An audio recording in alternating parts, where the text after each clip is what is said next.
Isaac Newton 4 جنوری 1643 انگلستان کے شہر لنکا شائر میں ایک غریب کسان کے گھر ایک کمزور اور بیمار بچہ پیدا ہوا۔ پیدائش سے 3 مہینے قبل ہی اس کا باپ فوت ہو چکا تھا۔ اس کے باپ کا نام آئزیک نیوٹن تھا۔ جب نیوٹن پیدا ہوا تو اس کی ماں نے اپنے شوہر کی یاد میں نومولود بچے کا نام بھی آئزیک نیوٹن رکھا۔ جب نیوٹن 3 برس کا ہوا تو اس کی ماں نے دوسری شادی کر لی۔ نیوٹن کا سوتیلا باپ اس کو بالکل بھی پسند نہیں کرتا تھا۔ اس صورتحال کو دیکھتے ہوئے اس کی ماں نے نیوٹن کو دادا دادی کے گھر رہنے بھیج دیا اور خود اپنے شوہر کے ساتھ رہنے لگی۔ بیماری کے باعث نیوٹن کافی غسیلہ ہو گیا تھا، جس کی وجہ سے اس کا کوئی دوست نہیں تھا۔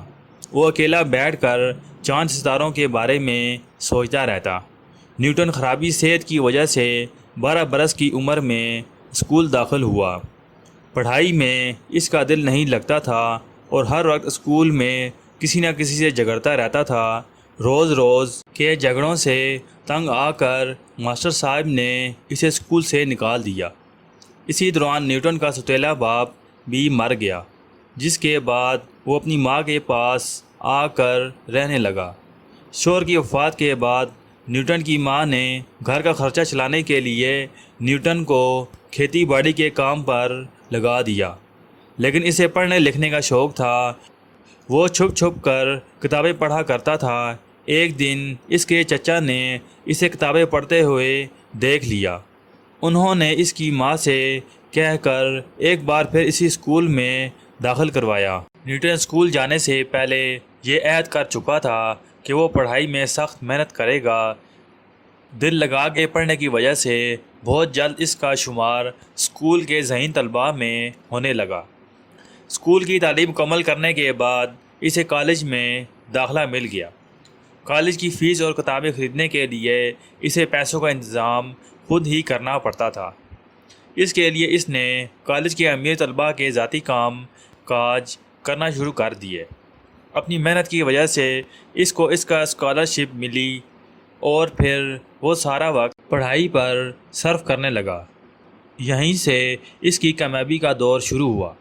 نیوٹن نے فزکس، ریاضی اور علم نجوم کے بہت سے مشکل مسائل اپنی ذہانت سے حل کر دیے۔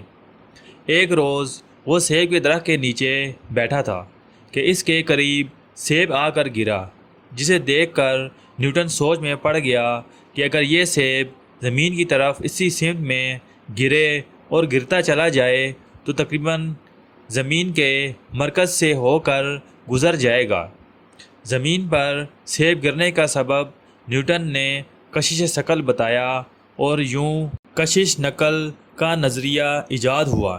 اس نے ہر طرح کی حرکت کے الجھے ہوئے مسئلے کو حرکت کے 3 قوانین کی مدد سے سمجھانا آسان کر دیا۔ اس کے علاوہ زمین کی طرف گرنے والی چیزوں سے لے کر تمام سیاروں کی گردش کو ایک آسان سے قانون میں سمو دیا۔ اس نے ایسے فارمولے ایجاد کیے جن کی وجہ سے دنیا میں انقلاب برپا ہو گیا۔ کچھ عرصے بعد اس کو سر آئزیک نیوٹن کا خطاب دیا گیا۔ اس عظیم سائنسدان کا کہنا ہے کہ کوئی بھی ایجاد ایک بڑی سوچ کے بغیر ممکن نہیں۔ نیوٹن نے ہزاروں ایسی ایجادات کیں جس کی وجہ سے تاریخ میں اس کا نام ہمیشہ کے لیے امر ہو گیا۔ اس نے ریاضی کے علم میں کچھ اضافے بھی کیے۔ اس کے بنائے ہوئے قوانین کو نیوٹن کے قوانین کہا جاتا ہے۔ لا آف موشن کے نظریے کے نام سے کچھ قوانین ایسے ایجاد کیے جن کا استعمال آج بھی سائیکل سے لے کر ہوائی جہاز بنانے میں کیا جاتا ہے۔ نیوٹن نے اپنی شہرہ افاق کتاب قدرتی فلسفہ کے حسابی اصول لکھ کر سائنس کی دنیا میں تہلکہ مچا دیا۔ یہ کتاب سائنسی تاریخ کی اہم ترین کتاب تسلیم کی جاتی ہے۔ اس کتاب میں کشش ثقل کے قانون اور حرکت کے قانون پر بھی بحث کی گئی ہے۔ نیوٹن کے تیسرے قانون حرکت پر ہر عمل کا رد عمل ہوتا ہے نے نہ صرف سائنسی میدان میں انقلاب برپا کیا بلکہ یہ قانون دیگر علوم و فنون میں بھی یکساں اہمیت کا حامل بن گیا ہے۔ اس کے بعد وہ کامیابی کی منزلیں طے کرتا ہوا شہرت کی ان بلندیوں میں پہنچ گیا کہ دنیا کے بڑے بڑے سائنسدانوں کو پیچھے چھوڑ دیا۔ اس کہانی سے ہمیں یہ سبق ملتا ہے کہ اگر انسان محنت کرے تو وہ دنیا تسخیر کر سکتا ہے۔